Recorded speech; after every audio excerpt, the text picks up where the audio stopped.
Alright, we're starting on Ezra tonight. And I am way late on. I like to get started around 10, but don't work that way. Okay, we're on Ezra chapter 1.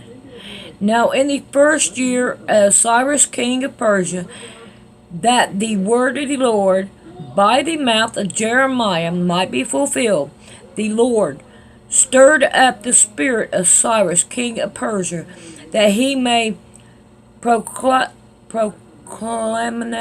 throughout all his kingdom. Let me get this where I can read it better. And put it also in writing, saying, Thus saith Cyrus, king of Persia, the Lord God of heaven hath given me all the kingdoms of the earth, and he hath charged me to build him a house at Jerusalem, which is in Judah. Who is there among you of all his people?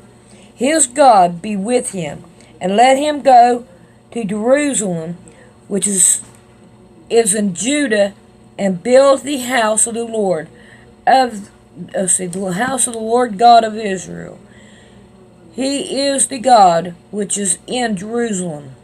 And whosoever remaineth in any place where he sojourneth, let the men of his place help him with silver and with gold, and with goods and with beasts, besides the freewill offering for the house of God that is in Jerusalem. Then rose up the chief of the fathers of Judah and Benjamin, and the priests and the Levites, with all them whose spirit God had raised, to go up to build the house of the Lord which is in Jerusalem. And all they that were about them strengthened their hands with vessels of silver and gold and good, and with beasts and with precious things, besides all that willingly offered. All right, now, I want you to see that Cyrus the king is letting people go back to Jerusalem now. All right, we're on number 7. Also Cyrus the king brought forth the vessels of the house of the Lord, which Nebuchadnezzar had brought forth out of Jerusalem, and had put them in the house of his God. Even those did Cyrus king of Persia bring forth by the hand of the treasurer, and numbered them with Sheshabezer, the prince of Judah. And this is the number of them: that charges of gold, 1,000 charges of silver, 29 knives, 30 basins of gold, silver basins of a second sort, 410 and other vessels of thousands. All these vessels of gold and of silver were 5,400. All these did Sheshabezer bring up with him of the captivity that were brought up from Babylon into Jerusalem. Alrighty, now we're on chapter 2, and this is where I'm going to be skipping a bunch because there's a bunch of names there, and I already butcher reading as it is. Now these are the children of the providence that went up out of captivity of those that had been carried away from Nebuchadnezzar the king of Babylon, had carried away into Babylon, and came again into Jerusalem and Judah, every one into his city. Which came with, there we go with the names. Now, I am going to just go down through here and see if there's any information that we may want. They give how many had came out of Babylon. So, okay. I'm going on down. Now, I want to stop right here at 38. Okay? Now, I have my Bible dictionary, and it says the children of Pashur, and I know I'm saying it wrong, this Pashur, Pashur, Alright. Now, I'm going to go to my book here. And this is who these people are. One of the family of the priest of the chief house of Malchijah. Okay, and it gives you where it's at. The family appears to have became the chief of the house, and its head, the head of a course. The individual from whom the family was named was probably, and they gave that name again, the son of, who is the reign of Zedekiah, was one of the chief priests of the court. Alright, so now, this is where all these people are coming back. And he was one of the, the Levites, I would say. Alright, so, alright, I'm going down to 43, and now this is where they get interesting. I'm turning my pages. Alright, we have and I'm going to read it, try to read it to you, okay? Blah, blah, blah. The Nephilims, the children of Zihah, the children of Hasapahah, I'm butchering. The children of Tabboth. Alright, now I know I'm right on the word Nephilim. So here is the definition of Nephilim. Did I not mark it? Nephilim, right here. Okay, I'm not going to read all of it. I'm just going to read part of it. As applied sufficiently to the descendant body of men connected with the servants of the temple. This name first meets us in the letter book of the Old Testament in 1 Chronicle, Ezra, and Nehemiah. The word and the idea embodied in it may, however, be traced to much easier period, as delivered from the verb naam, gave, set apart, dedicated. It was apparent to those who were specifically, can't say it, appointing to the legal office of the tabernacle. Alright, now I wanted you to pay attention. That, they're not, let me see, how can I put this?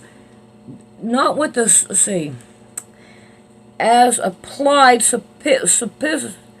specifically to the descendant body of men connected with the service of the temple. So, in other words, they're connected to the body, okay? So, what is connected to the body? The spirits. And now the Nephilims are giants. So let me see if I can't find that part and I'll read it to you. I'm just going to pick it up from where I left off at. We must not forget that the Levites were given to Aaron and his sons, the priests, as an order to where apparently the first Nephilim. Numbers 3, 9, 8, 19. At first, they were the only attending at their work, must have been laborious enough. The first consequence, however, brought them their share of the captivity slave of the Midianites, and 320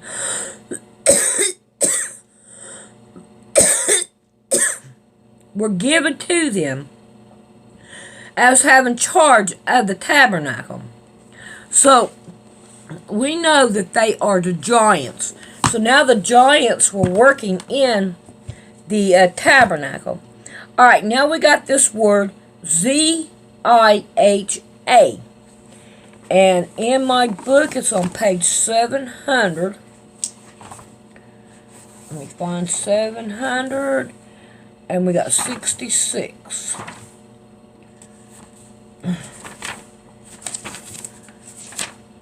Alright, 766. Alright.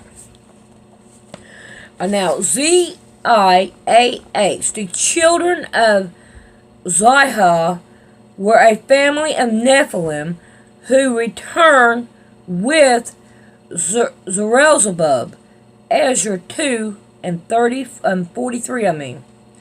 The chief of the Nephilim in Ophel, with Numbers 11:21, the name is probably identified with the breeding. So they were Nephilims. Now I'm just going to tell you the other ones. You have this Hasupha, Hasupha, and then you've got this other one, which is Tabbaoth. Alright, so now I'm going to go on down, and now all this that I'm skipping over are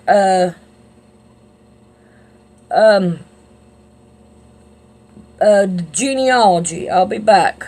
Alright, I'm coming to verse 61. And of the children of the priests, the children of Habelah, the children, okay, I'm going to go on down, which took a wife of the daughters of Barzillai, the Gilonite, and was called after their name. Those brought their register among those that were reckoned by genealogy, but they were not found. Therefore were they as polluted, but from the priesthood. Alright, so these people that people come down and they are in the family, but they did not have a register in the priest office, so they couldn't do anything. Alright, and the Shaha, okay. And unto them that they should not eat of the most holy things, till there stood up a priest with Urim and with another priest. The whole congregation was 42,360, besides their servant and their maids, of whom there were 7,377, and there were among them 100 singing men and singing women. Their horses were 736, their mules 245, their camels 435, their asses 6,720. And some of the chief of the fathers, when they were come to the house of the Lord, which is in Jerusalem, offered freely the house of God to set up in his place, and they gave after their ability unto the treasure of the work 100 drums of gold, and 5,000 pounds of silver, and 100 priest garment. So the priest and the Levites, and some of the people, and the singers and the porters, and the Nephilims dwelt in their city, and all of Jerusalem in their city. Alrighty, this is number 2, and I'm going to call it quits for tonight. I think that's enough butchering of reading. And we'll read number 3 tomorrow. So y'all have a good night. I love each one of you.